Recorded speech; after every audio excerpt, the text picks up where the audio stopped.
Você aí pode estar perdendo dinheiro e principalmente tempo. Se você aí quer entender um pouco mais sobre aposentadoria, esse episódio é para você. Olá, sejam bem-vindos ao Podcast, o podcast de empreendedorismo regional. Aqui eu trago para vocês insights e histórias de Umuarama que podem prosperar a sua vida e quem sabe aí até mesmo nos seus negócios. Afinal de contas, tem um assunto bem polêmico aqui que eu acho que você está envolvido, viu? E a minha convidada de hoje, ela que é advogada, ela é especialista em previdenciário e ela vai trazer muitas informações para vocês. Seja muito bem-vinda, Adriana. Muito obrigada, é um prazer estar aqui, esse convite, né, para participar. Eu agradeço bastante, estou bem feliz de estar participando. Sinta-se à vontade, pode relaxar. Tem aqui um salgadinho do Cláudia Bolos Doces e Salgados. Então, a qualquer momento, fique à vontade, tá? Tá bom. E aí, quem que é a Adriana? Nascida onde? Como que começa a sua história? A Adriana nasceu em Curitiba, né? Eu morei uma parte da minha infância lá em Curitiba. E depois, por conta dos trabalhos dos meus pais, a gente vindo pra cá, né? Morei um tempo em Maringá, até chegar em Umuarama. E como que foi essa transição de mudanças aí? Você consegue se lembrar ou era muito pequeno? Não, eu consigo me lembrar, com certeza. Foi bem difícil. Foi bem desafiador.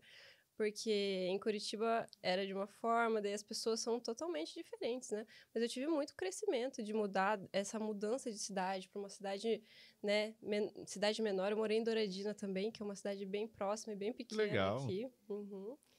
E foi muito interessante passar por isso. Na época foi muito difícil, né? Adaptação, escola. Amigos. Foi bem complicado. Mas aí depois veio... Depois eu vi que se eu ficasse em Curitiba ia ser mais difícil de me relacionar, porque eu já era uma pessoa fechada, né? Uma cidade fechada. Os curitibanos, coisa de Curitibano. eles não são muito abertos mesmo, não. Não. E aí, como que foi o seu primeiro contato com o mercado profissional? Primeiro você fez faculdade ou já teve algum trabalho antes? Como que foi? Não, eu comecei com a faculdade. Com a faculdade? É, com a faculdade. Por que direito? Me explica. Então, eu sempre quis medicina veterinária. Então, assim, o meu sonho de criança era ser veterinária, sempre falava que ia ser veterinária. Até que eu passei por uma questão de uma cachorrinha minha que eu precisei cuidar dos pontinhos dela, e esses pontos eram na barriga, abriu, né? E aí eu fiquei muito assustada naquela época, e daí era daqui uma semana eu tinha que fazer a inscrição pro vestibular. Então, Mas quando abriu os pontinhos na barriga, só tava você em casa? Só tava eu em casa, então eu fiquei muito assustada naquele momento, sabe? E sangrou muito, tudo? Nossa, não sangrou. Abriu e a barriga, eu achava que sangrava um monte, né? Mas foi uma coisa assim, bem... Eu não sei explicar, porque eu não entendo, mas eu sei que caiu tudo aquilo no chão, eu fiquei segurando ela, assim, bem assustada. Ah, os órgãos saíram pra fora. Os órgãos saíram pra fora. Caramba, E aí, traumático, né? Foi bem traumático, sim. Aí eu peguei e resolvi que não iria mais fazer veterinário. Eu falei, puxa, agora eu vou fazer o quê? Então, meu pai é advogado, né? Ele dava aula na época na... Ele também é da área de previdência? Sim, ele dava aula Legal. de previdenciário. E eu admirava, sempre admirei a profissão dele, apesar de nunca ter pensado que fosse pra mim, né? E aí eu pensei, agora eu vou fazer o quê? Então eu fiz direito. Sem influência dos meus pais, porque meus pais sempre deixaram eu bem à vontade de escolher aquilo que me fizesse feliz. Então pra eles era veterinário, tanto que eles ficaram surpresos pela escolha, assim, sabe? E quando você decidiu fazer direito, como que foi pra você ali ingressar na faculdade, o primeiro ano? Quais foram os principais desafios? A faculdade foi um desafio pra mim. Foi em Maringá mesmo? Não, eu fiz aqui em Umuarama, no Aqui em Unipar. Umuarama, no Unipar, No certo. Unipar, é. Então, assim, a faculdade pra mim foi um desafio muito grande. Eu sabia que eu ia enfrentar um desafio, eu sou uma pessoa que gosta de desafios. Então, assim, eu sabia que seria um desafio muito grande, mas eu queria, pro meu crescimento, de que isso daí seria bom. Só que aí eu pensei que eu não queria trabalhar com o meu pai, porque eu não queria misturar o familiar com o profissional. Entendi. Né? Eu queria trilhar ali o meu próprio caminho, né? Então, mas eu queria advogar. No primeiro ano da faculdade, geralmente as pessoas pensam o inverso, né? Mas eu queria... Normalmente a galera ainda tá pensando em concurso. No concurso, porque é uma coisa maravilhosa, né? Então eu pensei em advogar por conta que eu tava assim... Que eu via o meu pai, o exemplo, né? E aí, tá. Aí eu comecei... Daí Até então, nenhum estágio, nada com ele. Nada com ele. Interessante. Aí no primeiro ano, aí no segundo ano, eu comecei a trabalhar na OAB, no Centro Digital. Naquela época, a gente estava começando a parte dos processos físicos para os processos eletrônicos. Então, eu fiz cursos para auxiliar os advogados a mexerem com o Projude, com o EPROC, né, a cadastrar as ações. Então, eu trabalhava dentro da OAB, né, dentro do fórum, na sede aqui, nos 2 lugares, auxiliando os advogados dessa maneira. Certo. Só que aí, no 2º ano da faculdade, eu tive um professor que ele fez eu mudar de ideia. Ele era um professor apaixonado pela carreira dele de procurador da República. E ele dava as aulas, assim, sabe, com aquele entusiasmo de ajudar a sociedade. E aí eu pensei, é isso que eu quero. Contagiou. Contagiou. É isso que eu quero. Eu quero ser procuradora da República. Eu tinha certeza que era isso. E aí eu falei assim, o que eu faço para ser procuradora? Eu preciso estar em contato com essas pessoas que estão lá dentro. Então eu vou ter que fazer estágio aonde? No Ministério Público Federal, que é onde está o procurador da República, né? Que é o promotor federal. Então, o que eu fazia? Naquela época, eu me mudei aqui para Umuarama, eu estava morando em Douradina ainda. Eu vinha de ônibus no 1º ano da faculdade, todo Cara, dia. cansativo, hein? Cansativo. Dá uma hora? Dá quase 1 hora. Nossa. Dá um pouquinho menos de 1 hora. Só pra vir, né? Daí 1 hora pra vir, depois pra voltar. E era bem cansativo. Aí eu me mudei pra cá. Eu não tinha carro na época, nada. Então, aí o que eu fazia? Eu passava todo dia na frente do Ministério Público Federal.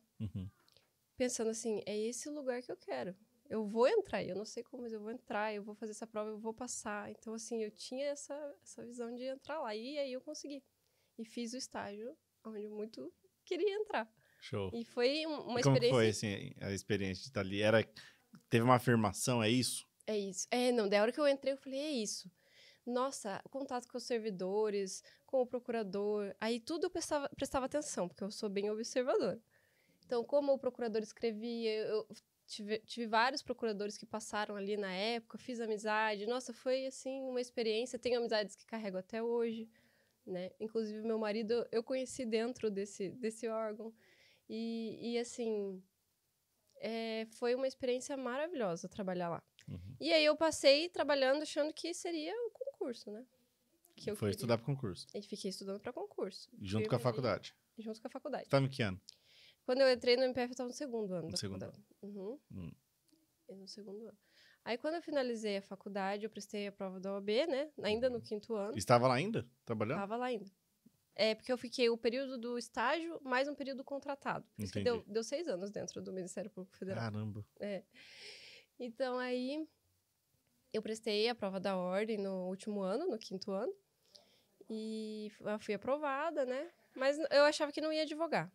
Que eu realmente ia continuar aquilo que eu já estava fazendo. Que eu estava ali bem focada nos estudos. E eu ajudava daí, nessa época, o meu pai já no escritório. Porque ele precisava de ajuda. Então, eu fazia algumas coisas do escritório. Mas não não ficava muito tempo lá, entendeu? Só algumas coisas. E a prova da ordem é o bicho de sete cabeças mesmo?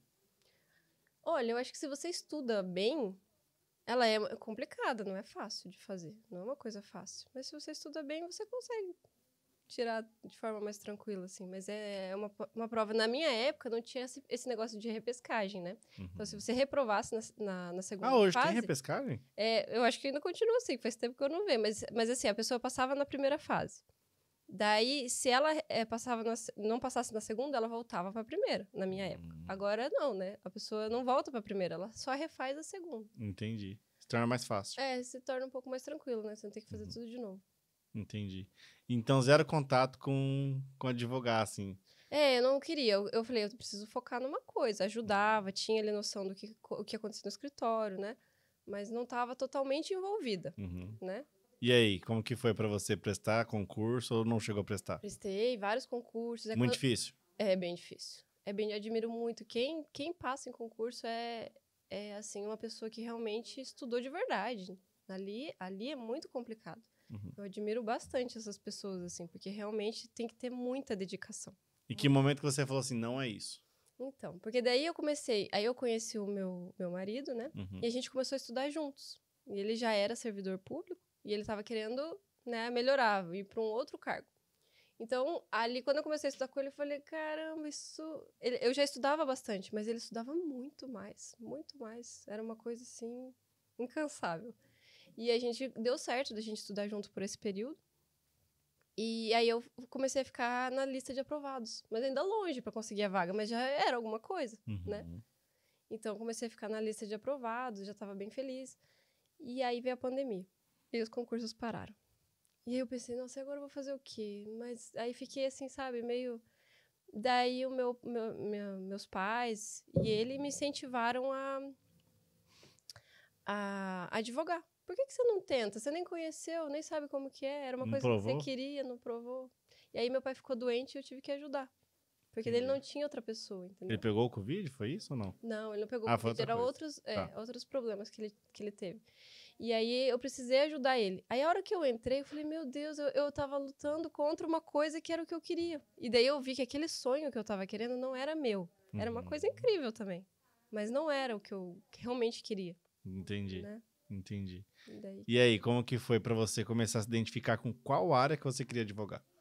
Porque É, é um leque infinito, né? O é, direito, ele... Nossa, tem muitas coisas. tem muitas coisas, sim. Então, no começo a gente pega de tudo, né? Pra ir vendo, né? Você gosta da área criminal, gosta da área previdenciária, do civil. Até você ir se encaixando aí pra ver o que você realmente gosta, né?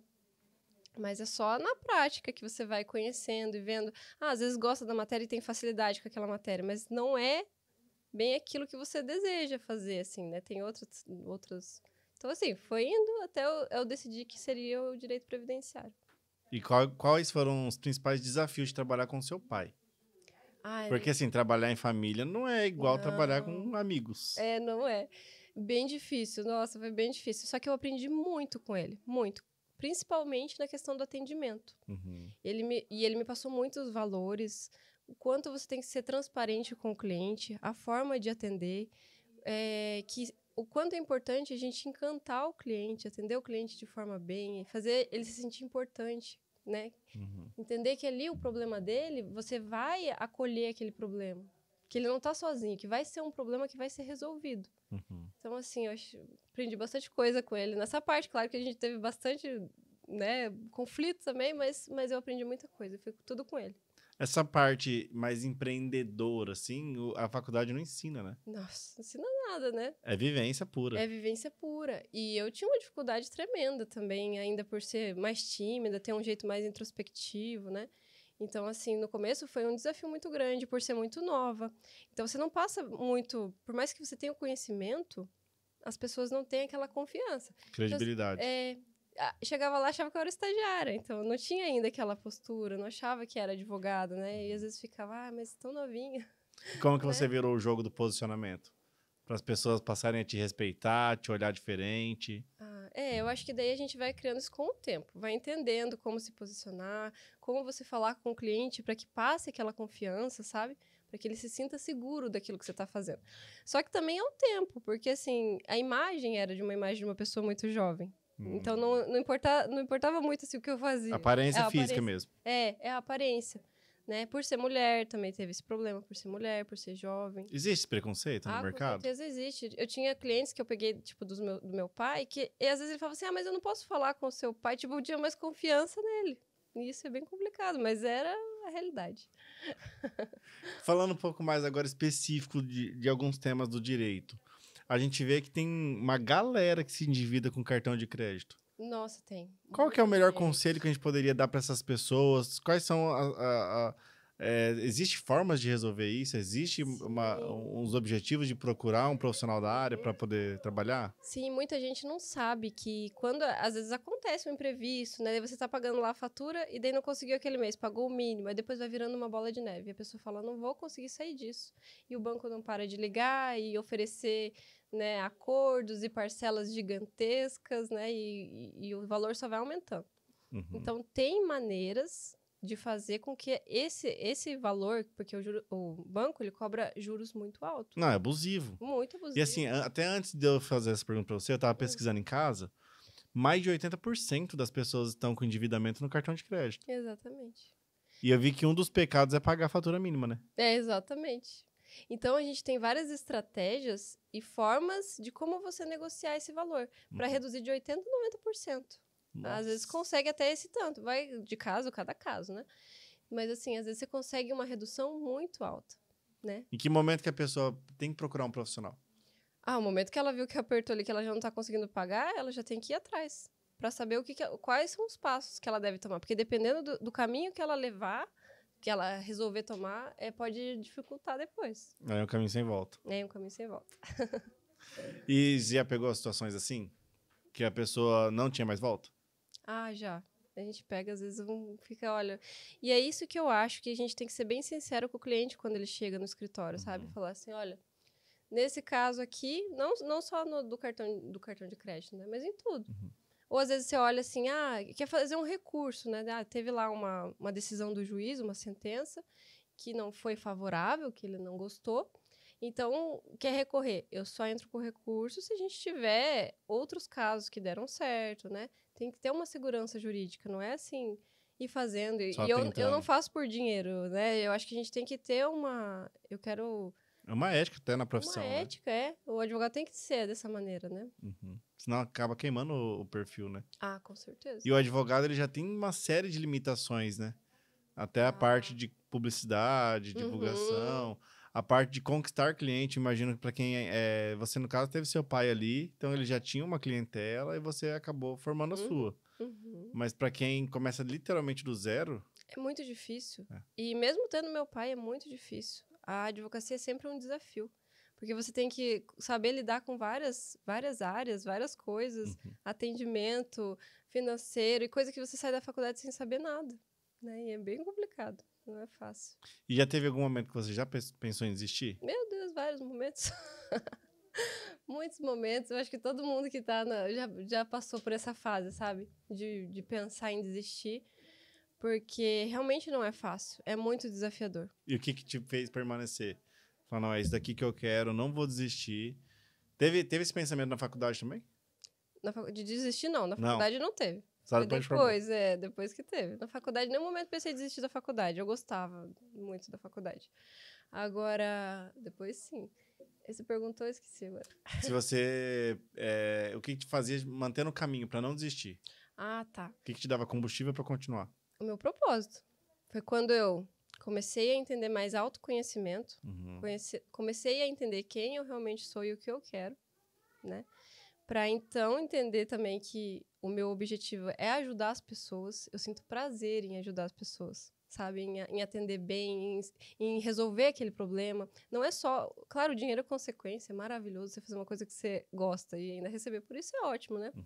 Mas foi isso que me fez continuar. Porque quando eu vejo assim, que eu ajudo a pessoa, vem me agradecer e fala assim, nossa, obrigado. E, né, você aposenta uma pessoa, isso daí, assim, é uma coisa sem preço. Quando você saiu da faculdade, você acha que você saiu pronta?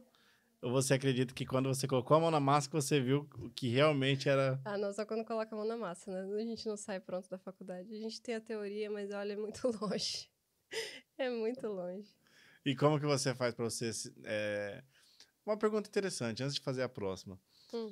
Qual que é a diferença de um advogado extraordinário para um advogado básico? Para mim, um advogado extraordinário é aquele que entende o cliente. Então, assim, a gente tem que ter uma escuta ativa. Não é sobre lei. Não, também. Ele tem que se atualizar, ele tem que ele tem que sim ter a capacidade técnica, mas não é só isso. Isso é uma parte importante, muito importante, porque se ele não for atualizado e fizer coisas, né? Isso é uma parte importante. Mas essa outra parte eu acho que de agir com ética, né? Eu acho que essa parte aí diferencia aquele advogado que tá só pensando em dinheiro, não tá nem aí se você tá levando, né, o seu problema lá, se vai dar certo ou não. Infelizmente, a gente tem colegas assim, infelizmente. E mas frustra toda muito hora, os né? clientes. Porque daí o cliente fica numa visão de que o advogado só vai passar para trás, né? Aproveitador. É aproveitador. Infelizmente, daí fica com essa imagem, né? Levando o direito para business agora, qual que seria a forma que vocês se espelham para cobrar os honorários justos? Porque, assim, existe advogados e advogados. Alguns vão partir em cima de uma tabela do OAB, sugestiva, outros já têm umas especificações diferentes. Como que você faz para você poder seguir o seu valor e defender ele? Uhum. Para que ele seja um valor agregado também. Sim. Então, a gente tem uma tabela da OAB que a gente tem que seguir essa tabela. Não pode cobrar menos do que aquilo que tá lá. Mas porque a ela gente é tem só uma o base. mínimo, né? Ela é o mínimo. É. Aham. Então, lá tem o mínimo do que a gente pode cobrar. E aí, você que faz o seu valor, né? Uhum. Então, assim, eu olho lá o mínimo e aí vou adaptar conforme o caso. É um caso de uma complexidade maior, uma complexidade menor, né? Então, adaptar dessa maneira. Uma coisa que eu demorei para entender e para aprender é que, no começo, eu ficava com muita dó das pessoas, assim, falava, nossa, e daí eu colocava o valor sempre lá embaixo, sabe? Porque eu ficava com dó mesmo. Fez muito pro bono? É, muito, meu Deus do céu. Então, assim, eu percebi que a gente tem que se dar valor, entender o nosso serviço. Eu estudei para isso, eu me dedico para isso. Então, o que eu faço? Quando o cliente chega, eu faço ele entender o porquê daquele motivo, daquele valor, Uhum. né? O que ele vai... O que eu tô entregando de valor para ele também, né? Com esse serviço. Entendi. Já tomou calote? Já aconteceu, mas é pouco, sabe? Do tanto que deveria, eu acho que ainda tá O razoável. pessoal tem coragem de dar calote de advogado, né? É, Cara, como que pode? acontece. Falando do previdenciário, o que mais te chamou atenção? Por que escolher o previdenciário? O previdenciário, eu acho que o que mais me chama atenção é você poder ajudar, vamos por assim, aposentar uma pessoa ali que está esperando aquele direito, entendeu? Uhum. E você conseguir ajudar e melhorar a vida dela. E conseguir entregar para ela esse direito que ela tem. Então, assim, porque o advogado, ele é indispensável à Uhum. justiça. E a gente que faz essa ponte entre a justiça e o direito do cliente. Né? Então, assim, a gente pegar ali aquela informação, aquele direito, levar até o judiciário e transformar isso para a vida da pessoa, nossa, para mim é incrível. Eu fico feliz. Quando você por isso. tomou a decisão de advogar, tua família apoiou? Apoiou. A minha família me apoia em tudo. Desde a da escolha da faculdade? No início, na verdade, bem no início, Aham. eles acharam que isso não seria para mim, sabe? Eles falaram assim, olha, a gente apoia, porém, não achamos que seja o seu perfil. Porque uma pessoa muito introspectiva, né? Com muita dificuldade. Teu pai já é de mais comunicativo. comunicação. Meu pai é super comunicativo. Aham. O meu pai e a minha mãe também. A sua mãe é formada também em Direito? Não, a minha mãe não é em direito. tá. Ela era da área do comércio, assim. Uhum. Então, assim, mas ela é formada em letras, mas enfim, depois ficou mais, né, na área do comércio. E eles super comunicativos, mas eu nunca fui. E eu queria mudar isso em mim, sabe? E daí no começo eu pensava assim, mas como que eu vou ser advogada? Eu tinha a impressão assim de que tinha que ter uma comunicação violenta, Persuasão. o tempo todo você se impondo. É que a gente vê, desculpa te interromper, Aham. a gente acaba vendo o advogado muito em debate com o juiz, né? Uhum. Quando a gente cria o curso de direito na cabeça, fala, vou ter que ir lá na frente do juiz, defender meu cliente a todo custo. E não é bem assim, né? E não é bem assim, você tem que ter argumentos, fundamentos. E você não Na precisa... verdade, aquilo acontece em raríssimos casos. E você não precisa ter uma comunicação violenta. Na verdade, aí eu percebi que era o contrário. Uhum. Você ser gentil, você consegue as coisas de maneira mais fácil. Então, assim, vai até o fórum, às vezes você chega lá pro servidor que você precisa de alguma coisa, é mais fácil você conquistar ele com um sorriso, tentar... Porque a pessoa fica sem graça quando você é gentil com ela, né? Então, você consegue as coisas mais fáceis. Daí eu percebi que a minha personalidade se encaixava, assim, na área. Legal. E o que você aprendeu lá do seu trabalho inicial com o seu trabalho que você faz hoje? O que eu aprendi? Lá eu aprendi muita coisa. Naquela época eu trabalhava com a Vânia. A Vânia é muito conhecida aqui na cidade. Todos os advogados vão saber quem é. Ela é uma pessoa, assim, muito dedicada e o que eu via com ela, assim, ela era muito prestativa. Então, assim, ela te ajuda de verdade, ela quer te ajudar. Então, isso daí eu trouxe pra mim, até hoje, assim, eu aprendi muito com ela, sou muito grata, né, e é isso que eu trago de lá pra cá. Não sei se seria essa a pergunta. É isso. E qual a dúvida que você tinha antes de ingressar no curso de Direito? Qual que era a maior dúvida que você tinha sobre o curso? Eu acredito... A dúvida que eu tinha, assim, mas você diz mais ou menos como assim, de dúvida? Tipo assim, eu tenho um receio, eu tenho uma dúvida sobre esse curso. Será que é... Por que fazer Direito? Porque ele é muito amplo. Ele é muito amplo. Não, E até então você estava decidido a fazer veterinária. Eu estava decidida a fazer veterinária, porque eu amo os animais. Direito então, não era pra uma mim, opção. Não era uma opção, nunca foi. Aí uma semana se tornou a opção principal. Se tornou a opção, exatamente, por conta de influência do meu pai, né? Ah. Porque eu pensei assim, eu admiro o meu pai, a gente gosta de coisas parecidas. Eu não conseguia ver outra hipótese, entendeu? Eu falei assim, eu vou fazer o quê? Eu vou arriscar. eu vou arriscar nisso. Não sei se vai ser pra mim, se não for, depois eu E mudo.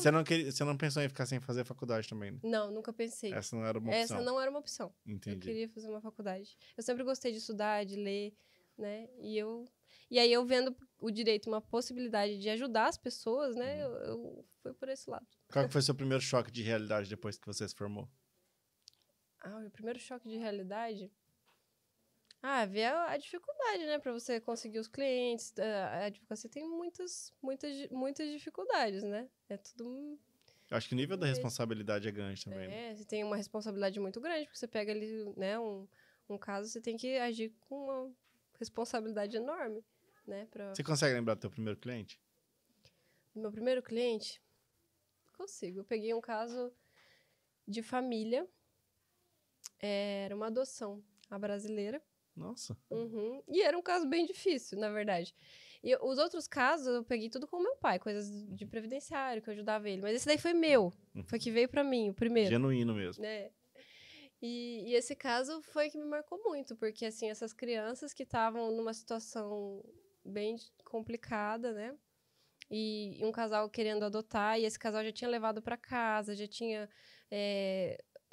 colocado essa criança naquele ambiente, e de repente a justiça tirou do casal, depois de 6 meses. Nossa. E as crianças... Não é comum. É que nesse caso aconteceu uma coisa, uma irregularidade antes, que aí fizeram essas crianças irem para esse casal. Entendi. E depois, sabe?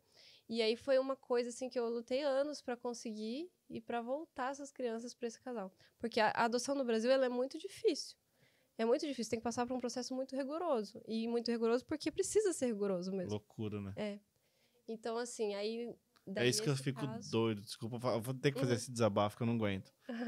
Pessoas pró-aborto, beleza. Mas pra adotar essa dificuldade toda... Meu, enfim, desculpa o desabafo. Tudo bem, mas é isso. E aí, como que você se sentiu depois que você conseguiu? Demorou bastante tempo? Demorou, acho que 5 anos. 5 anos pra voltar, as crianças ficaram no abrigo, a juíza não deixava visitar. Mas nem visita? Nem visita. Foi um sofrimento muito grande. Mas isso já tem um tempo, né? Então essas crianças já estão, as duas, sim. são 2 irmãs, né? Já estão com o casal.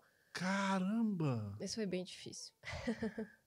Ficou 6 meses e demorou 5 anos depois pra pegar de novo? 5 anos pra conseguir pegar de novo. Mas eles não desistiram, eles iam no escritório. E eu quando abraço a causa, eu abraço a causa pra mim. Então eu falei assim, a gente vai conseguir fazer dar certo. Eu vou fazer dar certo. Então até dar certo. E aí, foi a primeira vez que você se sentiu... Foi a primeira vez que eu fiquei super feliz, né? Falei, muito importante. Muito importante. Conseguiu realizar o sonho, né? Né, eu acho que acima do dinheiro tem isso, né? Nossa, acima do dinheiro. O dinheiro, nossa, Por isso que quando a gente vai pelo caminho que não é o dinheiro, o dinheiro vem como consequência de tudo isso. Me fala uma coisa muito positiva que você vê em advogar e uma coisa muito negativa. Uma coisa muito positiva que eu vejo de advogar é a liberdade que a gente tem, né? Assim, falando do pessoal. Nossa, eu tenho a liberdade de fazer os meus horários, de poder trabalhar de noite, de dia e ter essa liberdade de poder, se precisar sair de tarde, fazer alguma coisa. Então, assim, a liberdade para mim na advocacia é maravilhosa. Agora, a dificuldade de prospectar, de trazer clientes, né? Isso daí para mim é um ponto muito negativo, bem difícil. Será que o pessoal pensa em evoluir isso? Então, porque daí a gente já não pode divulgar, né? Não sei como ficaria, mas Porque, tem tanto advogado já formado aí. Às vezes a gente não conhece. Eu fico pensando assim, às vezes tem algum advogado que é muito bom e ele não consegue, né? Não cresce. Aparece. E tem vários que é ruim, mas consegue se divulgar e de alguma forma não é afetado, né? Acontece. E o que mais te decepcionou nesse mercado? O que mais me decepcionou? Nossa, não sei te responder uma coisa assim que... Tem muita... o que mais me decepcionou foi injustiça, sabe? Que às vezes a gente pensa assim, agora com certeza. Às vezes eu penso assim, não, tem direito. É claro que tem. É justo? É justo. E daí vai lá e tem uma decisão que é negativa. Você fala, não, nossa, isso daí... Foi super injusto. Decepciona. Daí é injusto e daí você fala...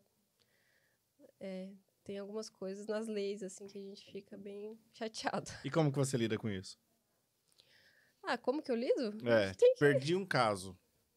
Como dar essa notícia? É difícil dar essa notícia. Mas é por isso que é importante, Antes, lá no atendimento, Equilíbrio expectativa. o cliente saber qual é a sua porcentagem de chance. Uhum. Você tem uma porcentagem de chance do que vai dar certo ou não. Eu não posso te garantir que aquele processo realmente vai dar certo, entendeu? Uhum.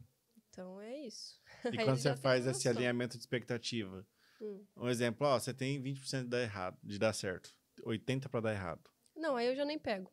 E Se é muito baixo assim, eu já nem faço. pode ser que ele vá em outro e o outro já fala outra. Já fala outra coisa, vai querer entrar, eu já não faço. Se eu falo assim, olha, é muito baixo de dar certo isso daí. Uhum, Tem que ser pelo menos 50%. uhum. Né? Entendi.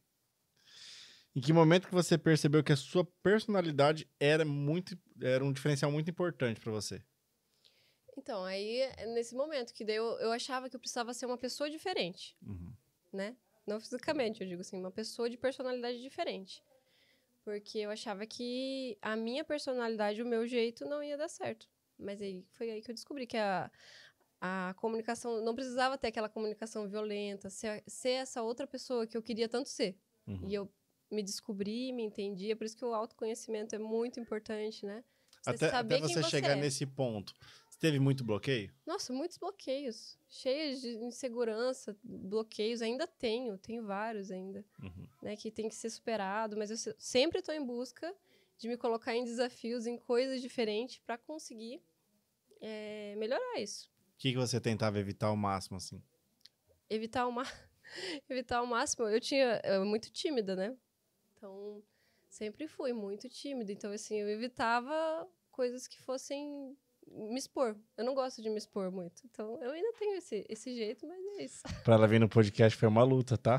Foi uma luta mesmo. Você já sentiu que você precisava mudar quem você era pra ser levado a sério? Então, foi nessa maneira. Eu achava que eu tinha que mudar quem eu era. Mas aí, o que eu descobri? Porque eu tinha aquela impressão de que você fica como boazinha, como, né? E aí, eu descobri que se você soubesse impor, colocar limites e se valorizar, as coisas mudam. Não tem problema você ser gentil, você ser... Porque a gente tem essa impressão, porque parece que é uma coisa, né? Então, aí eu percebi que não tinha necessidade de eu não ser quem eu não sou, né? Quando você olha pra trás, Adriana, e vê onde você chegou, você imaginava isso? Não imaginava. Não imaginava. Você olhar aquela pessoa, assim, que não tinha nem coragem de abrir a boca, assim, pra falar nada. E o tanto que evoluiu, e o tudo que, né? E ainda continua evoluindo, e tem muito ainda pra evoluir. Então, assim, eu fico bem feliz de saber que tô E a veterinária evoluindo. tá adormecida ou morreu de vez? Não, aí eu entendi que eu gosto dos animais só. Tá adormecida. Não era isso. Você já foi muito criticado? Criticada? Como É. assim? Criticada por algum colega, por algum cliente? Aquilo que já tentou te puxar pra baixo? Ah, já teve algumas situações, né? Sempre tem na nossa vida, né? Algumas pessoas, assim. Mas eu tenho muita sorte, eu acho. Muito abençoada de Deus colocar as pessoas certas na minha vida, assim, sabe? De colocar aquelas pessoas assim... Você tá precisando dar esse passo? Eu vou pôr essa pessoa aqui no seu caminho. E ela que vai te ajudar. E Entendi. sempre acontece. Legal. E hoje o seu pai e vocês trabalham juntos ainda ou não? Não, meu pai tá aposentado e eu trabalho sozinha. Assumiu o escritório? Ele já aposentou faz um tempo já. Legal. E aí todos os clientes dele, a demanda dele veio pra você? Deus que eram dele veio pra mim e os meus novos, né? Aham. E ele ainda é o seu conselho... Mas Pessoa que dá conselho? com certeza. Deus Ele se sempre atualiza? libera. Ele continua? Ele Mesmo continua, aposentado? mesmo aposentado. Ele fica lendo. Eu vi um negócio que saiu novo. E a gente sempre conversa. E eu falo, tem um caso assim. Não, peraí que eu vou te ajudar aqui, ver o que eu acho. Mas no escritório não vai? Mas não vai, não. Ele mora em Maringá hoje. Meus pais moram Ele em- voltou pra lá. Ele voltou pra Maringá. Entendi. E daí... Mas ele sempre é meu conselheiro. E o que te fez ficar em Moarama? Foi o escritório? Não, foi a família, né? Porque daí eu casei, né? Entendi. E aí você vai criando laços e amizades e o escritório. E aí eu fiquei... E eu gosto da cidade. Mas o escritório do teu pai era aqui? Era aqui. Era aqui. Ele tinha aqui, tinha um em Maringá, dele... Mas aqui ele ficou Maringá bem parou. pouco tempo. E aí, então... E eu gosto da cidade. Eu adoro o Moarama. Eu torço para que o Moarama cresça, para que venham coisas boas, né? Sempre quando tem um negócio, eu fico torcendo. Tomara que dê certo, né? Então, eu gosto de ver o crescimento de Moarama. Entendi. Qual foi o maior aprendizado que você já cometeu com um erro seu? Com erro meu... a gente comete vários erros, né? O maior aprendizado foi... eu sou muito detalhista e muito perfeccionista. Uhum. Então, assim, quando eu errava uma coisa, uma vírgula, eu me torturava muito. Eu precisava que fosse perfeito. E quando eu descobri, e ainda estou entendendo isso, de que eu posso errar, né? E de que não tem problema a gente errar, é humano, eu não sou aquele erro, né? Isso daí fez eu crescer e entender de que não tem problema errar. Uhum. Então, por isso que quando eu tenho meus estagiários, eu sempre falo para eles assim, eu quero que eles aprendam, eu quero inspirar eles para que eles tenham um ambiente bom de trabalho, sabe? Se sintam confortáveis ali e que eles aprendam e não tenham medo de errar e de perguntar, porque eu sou uma pessoa mas muito paciente para ensinar. Então, assim, eu acho que o meu aprendizado maior foi esse. Já teve medo de não conseguir sustentar o próprio escritório? Ah, mas várias vezes. Mas várias vezes, quando você fala assim, não vai dar. Ah, esse mês eu acho que não vou conseguir. E muitas vezes. E daí apareceu uma coisa, assim. As coisas na minha vida aparecem assim, ó. De repente parece que vem alguém, acontece alguma coisa e é pra continuar, pra me mostrar. Você vai continuar nesse caminho porque é esse caminho que você tem que ir. Show. Falando um pouco agora de aposentadoria em si. Uhum. A gente tem diversos casos. Meu pai, inclusive, é pecuarista, vem desse ramo, né, de propriedades e tudo mais. E é uma galera que a gente sabe que tem uns perfis diferentes para aposentadoria. Você conseguiria falar para a gente um pouquinho sobre isso? Sim, aposentadoria rural, a gente tem 2 tipos de aposentadoria. Certo. Então, a gente tem uma aposentadoria que é a rural e a outra que é híbrida. Então, aquelas pessoas, às vezes, que trabalharam, hoje trabalham na cidade, mas trabalharam no campo, Certo. elas têm direito, assim, de quando era criança, de adolescente, de conseguir esse tempo, né? Mesmo não tendo contribuído, mesmo não tendo registrado, porque a gente consegue ir atrás de documentos. Às vezes elas guardam algum documento, mas muitas vezes as pessoas não guardam, porque são boias frias que trabalham nessa... A gente chama, para eu te explicar melhor, segurado especial. O que é o segurado especial? É o boia fria, é aquele que trabalha em regime de economia familiar. Então, você trabalha e o que você planta, você vende na feira, entendeu? Uhum. É o pequeno, Uhum. né? Pequeno É o produtor. pequeno produtor. Então, assim, Ele até pode ter uma propriedade no nome, um pescador mas artesanal... não pode ser muito grande. Não pode ser. São 4 módulos rurais. Uhum. Fiscais, desculpa. Uhum. Então, e aí, então tem essa aposentadoria. Eu lembro de uma dificuldade dessa com meu pai, acho que por conta que tinha mais de 1.000 alqueires lá, daí não se encaixa. não se encaixa. Daí já Tinha vai que ser propriedade menor. Aí já vai como contribuinte individual, que daí já é outra questão. Então, mas aí, essas pessoas, elas têm o direito de se aposentar, elas têm que conseguir 2 requisitos, o tempo de contribuição e a idade, né? Então, se for aposentadoria híbrida, a idade para a mulher é 62 anos e para o homem 65. E eles precisam contribuir 15 anos de contribuição. Então, às vezes tem já um período... No total? No total. Às vezes eles têm um período já na carteira assinada, porque trabalha no urbano. E aí, aquele outro período que falta, a gente consegue no rural. E às vezes a pessoa acha que não tem direito porque não guardou os documentos. Mas a gente tem meios de além das testemunhas, né, de conseguir testemunhas, e meios de conseguir os documentos para comprovar aquela época. Caramba! Uhum. Porque se for ver comparado ao regime normal, é bem vantajoso, né? 15 anos só? Porque se for o urbano, você precisa ter, se for homem, 65, e se for mulher, 62, a mesma idade do híbrido, porque o rural puro não, é menos. É 55 mulheres e 60 homens, né, de idade.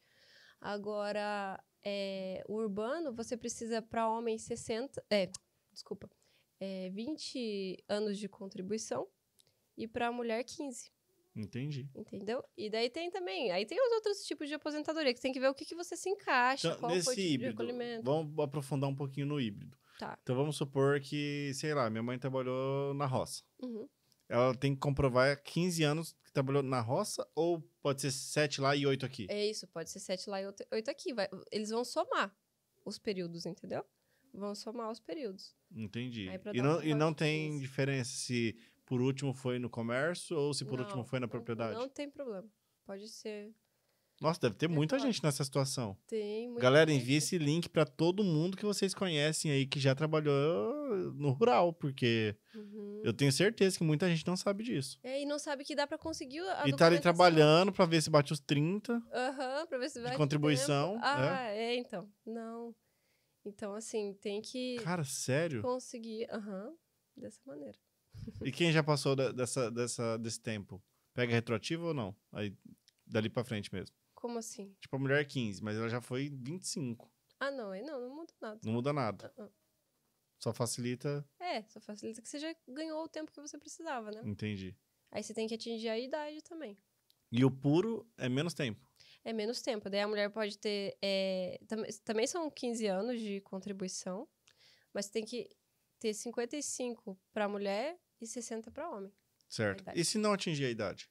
Aí você não consegue pedir o benefício. Não tem aquela conta que vai somando?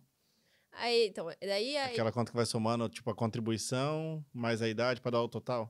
Mas daí é outra aposentadoria. Ah. Essa aposentadoria é a aposentadoria por tempo de contribuição, que ela teve uma reforma em 2019, e aí tem várias regras de transição. Entendi. Entendeu? É porque daí são muitas regras, por isso que tem que analisar Muda muito, né? cada caso, porque cada ano é um jeito, né? E é por isso que às vezes é bom a pessoa fazer um planejamento previdenciário, Uhum. porque daí ela entende o que ela precisa. Vamos lá, um pouquinho mais nesse assunto. O que é o planejamento previdenciário? Então, você vai fazer um planejamento para ver o quanto que você vai pagar, qual que é a alíquota ali, se vai ser 11%, 20%, né? E ainda se planejar na questão, se é rural, a gente consegue ir atrás dos documentos, porque demora para ir atrás desses documentos. Se você deixar para ir, eu completei 62 anos, agora que eu vou atrás, até você chegar aí atrás, até você ficou mais tempo perdendo de receber o benefício. Uhum. Então, a importância de você fazer um planejamento é você conseguir ver isso antes. E dá pra gente averbar esse tempo já lá no INSS, antes de você atingir a idade. Entendi. Então, a gente pega toda aquela documentação, manda no INSS, e o INSS, né, averba aquele período. Entendi. Por exemplo, se eu não for do rural, esse planejamento tem como ser feito? Tem.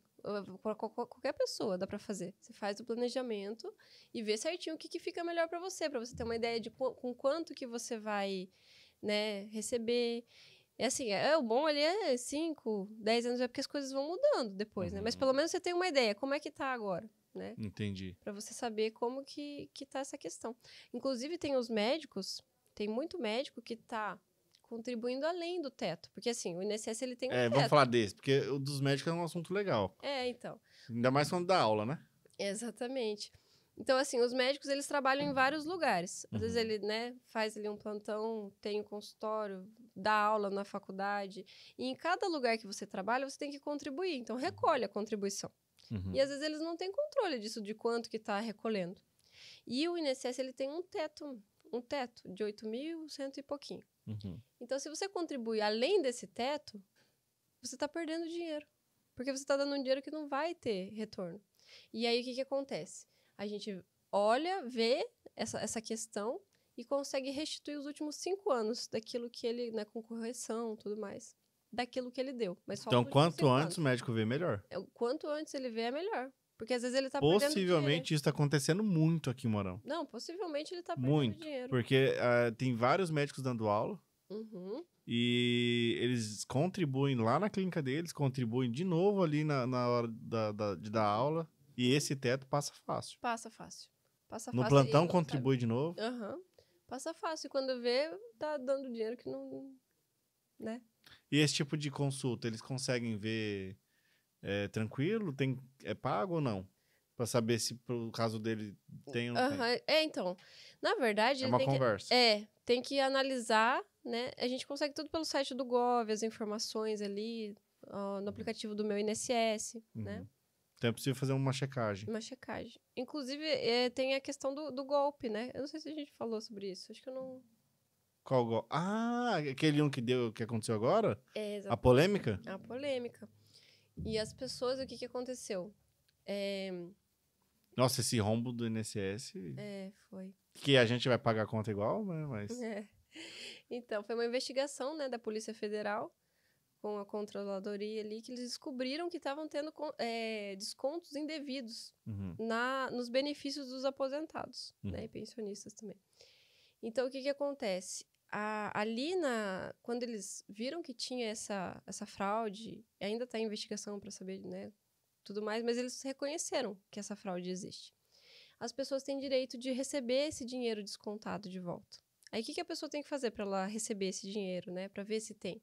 Então, ela tem que primeiro entrar lá no aplicativo do meu INSS, olhar no extrato e ver se teve descontos. Tem que ter o aplicativo. Tem que ter o aplicativo.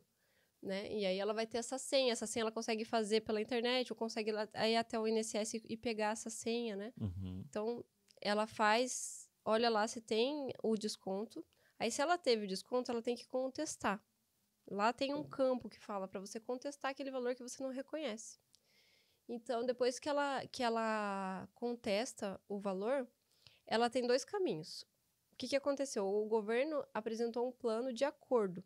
Então, você pode fazer um acordo e você já coloca lá, e se você quiser já participar, né, e entrar no acordo, você pode clicar lá pelo meio do aplicativo mesmo. Uhum. E eles começaram, inclusive, a pagar a semana passada, dia 24 de julho, acho que foi. E o acordo ficou bom? Então, o acordo é o seguinte, eles devolvem o valor corrigido. É isso. Só que daí, nesse acordo, se você assinou lá e quis o acordo, você não pode mais entrar na justiça. Entendeu? Então, dessa maneira. Ou você faz pela justiça. Daí, se você entrar pela justiça, demora mais tempo, né? Porque o judiciário é mais demorado. Então, só que daí você tem a chance de, além de conseguir esse valor de volta, você consegue o valor em dobro, corrigido, né? Com juros, e ainda uma indenização por conta disso. Só que daí é mais demorado. Inteligente. Melhor, já sobreviveu até aqui descontando mesmo. Então. Porque a partir de agora vai parar de descontar. Vai parar de descontar. Então é só. Vai parar, não vai descontar mais. Aí você tem que. Só que daí você tem que olhar, analisar o quanto que foi descontado. Porque tem gente que isso foi desde 2019. Uhum. Tem gente que foi um período pequeno. Aí não compensa. Não compensa você pegar advogado. Porque daí é um período pequeno. Se for um valor muito baixo, compensa você fazer lá no aplicativo o pedido de volta. Entendi. Entendeu? Entendi. E quando a gente fala sobre essa questão previdenciária, assim, para quem está nos assistindo entender, vamos supor que a pessoa ela é empreendedora. Uhum. Só que ela está ali recolhendo só o mínimo necessário mesmo do Prolabore. Uhum. E ela quer fazer um planejamento previdenciário para aposentar, quer aposentar melhor. Uhum. É possível? É possível. Mesmo quando já contribuiu muito no mínimo? Mesmo quando já contribuiu muito no mínimo. Tem que fazer, por isso que tem que fazer tudo. Não tem como dizer assim com certeza como que vai ser, mas você tem que fazer tudo um planejamento, olhar todo o histórico, para daí dar uma posição para a pessoa, entendeu? Analisar aquele Eu tive casos na minha família que a pessoa deu um grande aporte para aumentar às vezes o valor. Então. Tem que ver. Às vezes não compensa fazer isso, às vezes compensa, mas vai de cada caso, tem que ser analisado. E é um bicho de 7 cabeças? Fazer essa análise? Depois porque as pessoas às vezes estão curiosas. Mas eu vou ter que contratar um advogado para fazer minha análise? Tem que... É bem complicado. Se não for advogado, você não consegue fazer. Não para ela fazer sozinha. Para ela pensar assim, poxa vida, mas eu vou ter que gastar com isso? Ou essa consulta vocês fazem? Não. Ela tem que gastar com isso. Porque o que acontece? Porque ela tem que pensar que é um benefício para ela. Ela tá vendo algo, né? Antecipando uma coisa para ela, pro bem dela depois. Por isso que é muito importante fazer esse planejamento e entender o que ela vai fazer. Porque se ela vai fazendo errado... que ela vai fazer. É um investimento. Porque se ela vai fazendo errado, depois Entendi. não tem volta, não tem como consertar. Entendi. Né? Você já teve algum cliente que duvidou da sua capacidade? Que duvidou? Ou que foi muito teimoso com você? Eu tive um cliente assim, que foi muito teimoso. É isso, eu sei que é isso. E você falando não, e ele falou, não, mas eu sei que é. Tive um cliente que era um cliente do meu pai, inclusive, ele era muito teimoso, mas depois a gente virou uma amizade e eu tenho ele até hoje como cliente. Até hoje como cliente, mas já tive também. Eita, já tive agora, lembrando aqui de um caso do porteiro lá do meu prédio, que ele falou assim pra mim, já passei por 3 advogados, eu acho que eu nunca vou aposentar. A minha aposentadoria era rural também, o dele. Não dá certo. Eu falei assim, olha, o senhor me dá a oportunidade de olhar os seus documentos e eu falar pro senhor, se o senhor tem ou não essa... Né? Daí ele me passou, aí eu analisei e falei, ele tem direito. Tem direito. Eu falei, eu vou fazer o pedido, mas ele já tava assim, achando, não vai dar certo mais uma vez, né? Já tava desacreditado, né? E aí, eu, com 3 meses, aposentei ele. Mas, Caramba. mas assim, não é que todos... Cada um leva um tempo, né? Esse eu consegui no administrativo já aposentar. Porque primeiro a gente entra no INSS, faz o pedido no administrativo. Aí quando o INSS nega, aí a gente faz o pedido pro juiz. Entendi. Né? Então, às vezes, quando vai no administrativo, vai de uma forma mais rápida. E às vezes nega, vai demorar um pouco mais. Ah, foi rápido? Natural. Foi muito rápido. Super rápido. Eu já tive vários casos que foram mais assim, mas tem que estar bem certinho ali os documentos e a gente consegue. Que legal. E qual foi o caso mais marcante da sua carreira? Mais marcante? Olha, o caso mais marcante é... Deixa eu pensar. Esse das meninas que eu contei, né? Foi um caso muito marcante para mim. Na verdade, os de previdenciário sempre são marcantes. Assim, ver a expressão da pessoa, quando ela recebe aquela notícia, olha, finalmente, eu consegui a aposentadoria, agora eu tô aposentada. Ela fica, né?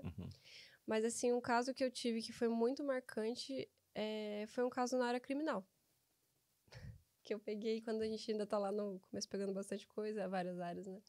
E aí, esse caso foi um caso que me marcou, assim, bastante.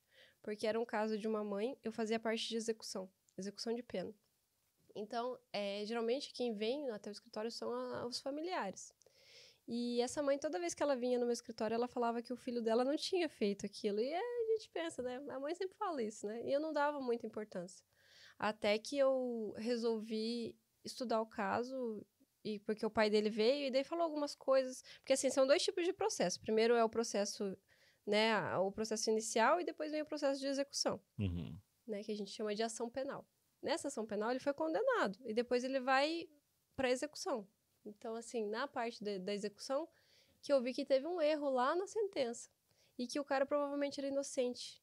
E que provavelmente ele já estava há 9 anos preso. Putz! E ninguém tava nem aí. Porque, assim, uma pessoa que sem condição 9 anos financeira... inocente, cara. Sem condição financeira. Possivelmente, eu digo assim, além de ter um erro muito grave, porque ele foi condenado apenas com uma prova, que era um reconhecimento de vítima, e a gente não pode condenar só com essa prova, porque a vítima pode estar confusa, pode se enganar. É muito pouco, né? E só tinha isso. E assim, um crime que foi acontecido em Maringá, ele estava aqui em Umuarama, foi provado, tinha testemunha de que ele estava cuidando de uma criança aqui da vizinha no dia. Enfim, é um caso muito longo para eu contar aqui, mas assim, foi uma situação que me marcou muito, porque quando eu fui lá falar com ele e comecei a ver a situação, que mesmo se ele não fosse inocente, aquilo estava errado, nossa, eu fiquei assim... A injustiça. A injustiça. E ver ele falando para mim, porque geralmente essas pessoas, eles falam, eu cometi mesmo, o que dá para fazer, como que a gente resolve? Então, tem vários que fazem dessa maneira, né? Então, o advogado criminalista... Ele vai pelo os direitos daquele preso, né? Independente se ele cometeu ou não. Só que nesse caso eu fiquei muito na dúvida e eu até hoje acho que ele realmente era inocente e ficou muito tempo preso. Nossa. Mas daí nesse caso tem indenização. Tem indenização do Estado, se você comprova. O problema é que aconteceu em 2014 os fatos. Então era muito tempo, eu não tinha mais prova, eu tentei entrar com, né, uma revisão criminal que a gente fala. Eu fiz uma sustentação oral no Tribunal de Justiça lá em Curitiba, porque eu acreditava muito de que aquilo era uma injustiça muito grande.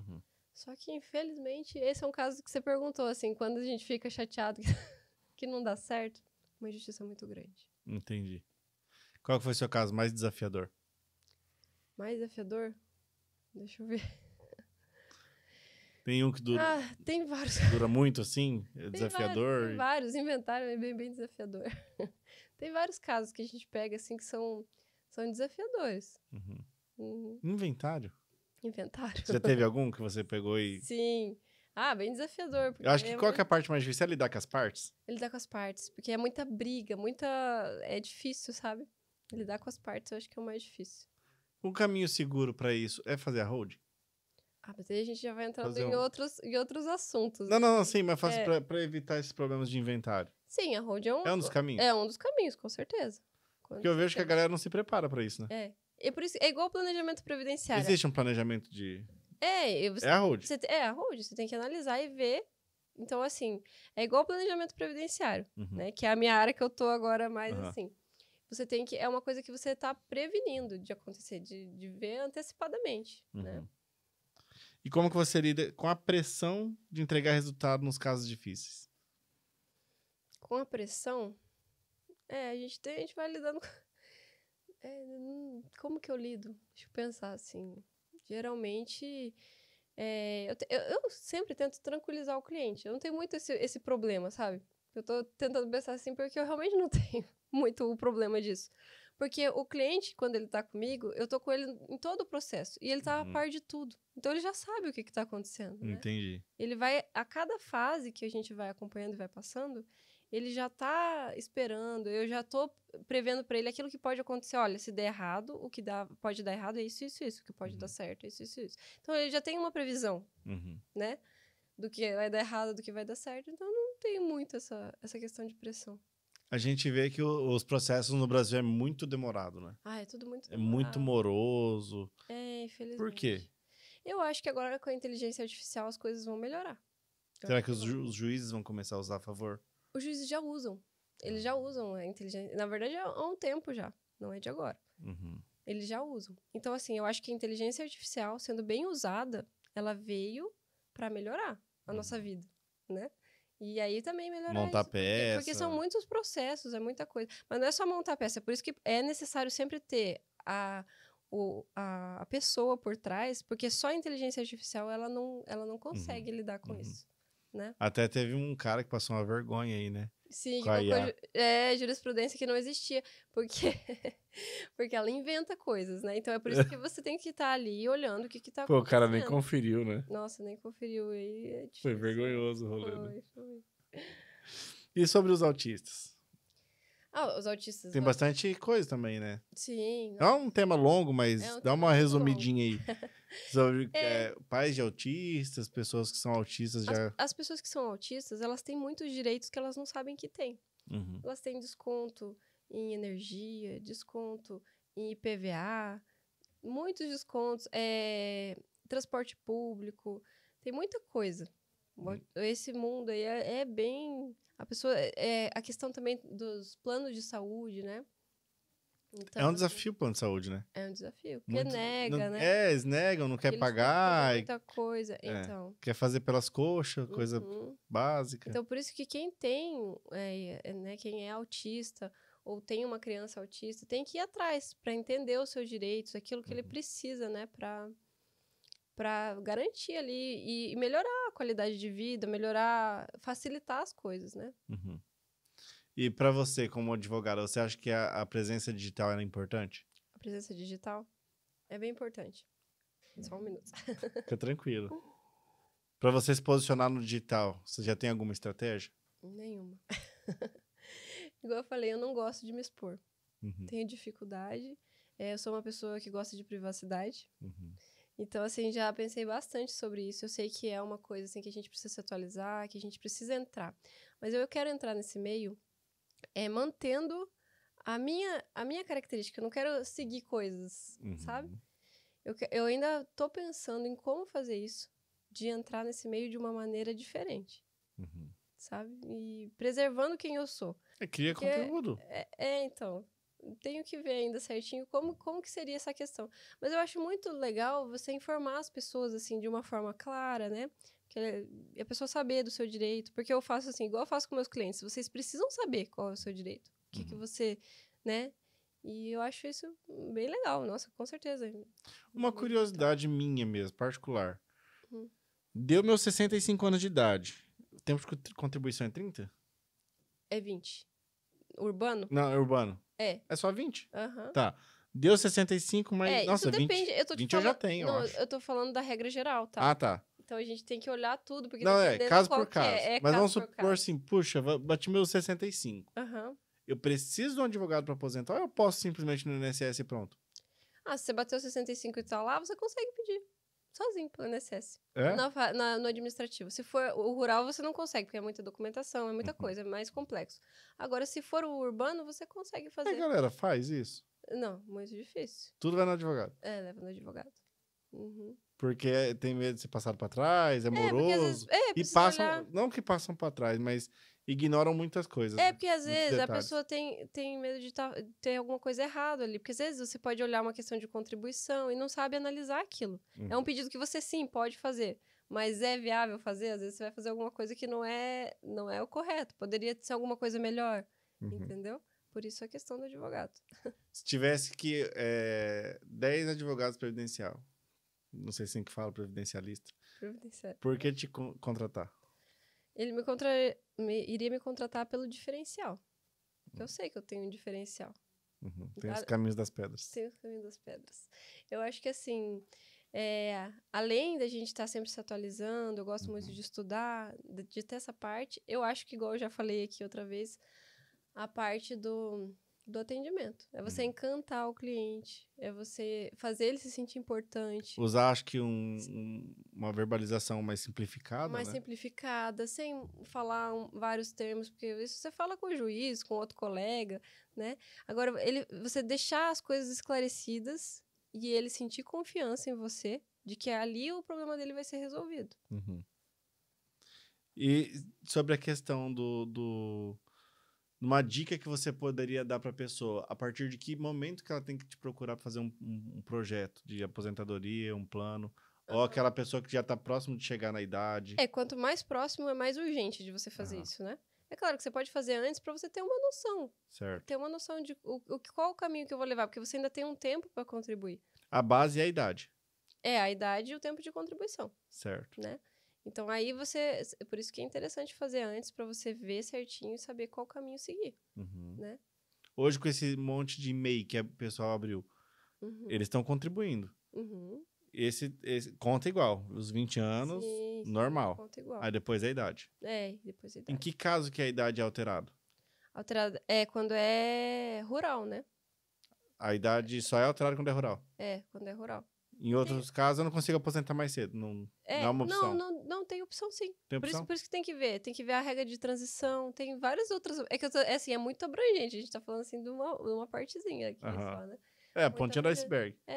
Tô falando mais de regra geral, mas tem muitas... Mas em tese, passou dos 40, já é importante começar... Já é importante. Porque é muita informação, entendeu? É muita coisa que você tem que analisar ali pra conseguir dar uma... Qual foi a pessoa mais jovem que você aposentou?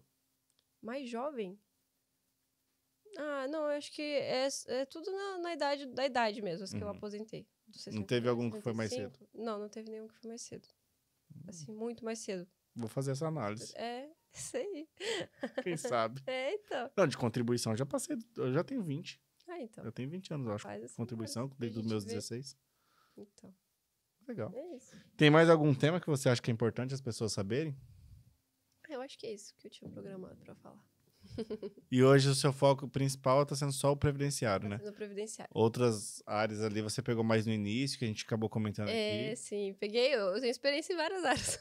O advogado sempre tem. E é bom ter, sabe? Porque você tem uma visão. Porque quando o cliente chega, às vezes o problema dele não é só no previdenciário, às vezes é em outras áreas. É bom a gente ter esse conhecimento, né?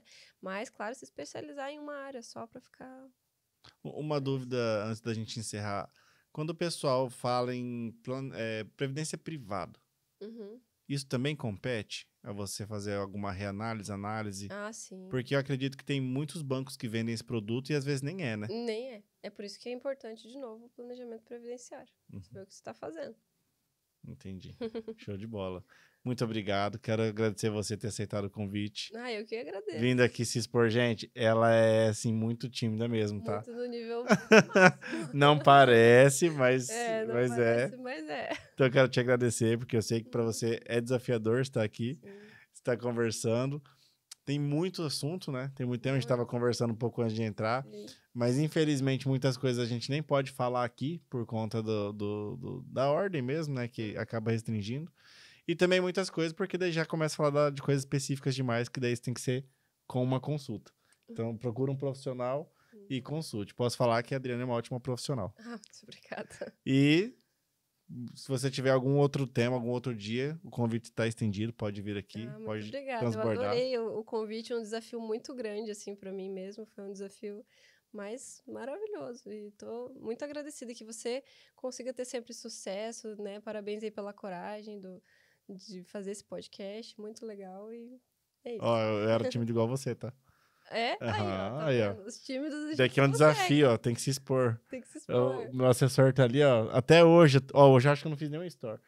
Eu tenho essa Sabe, dificuldade. de fazer o story. Eu tenho essa dificuldade de me expor mais, eu preciso fazer isso. Eu também preciso, Então- mas é bem difícil, né? Você não tá sozinho nesse mundo aí, não. Então tá bom. Obrigado a você que nos assistiu até aqui. Obrigado, pessoal do Cláudia Bolos do Salgados, inclusive. Fique à vontade. E é isso aí. Valeu!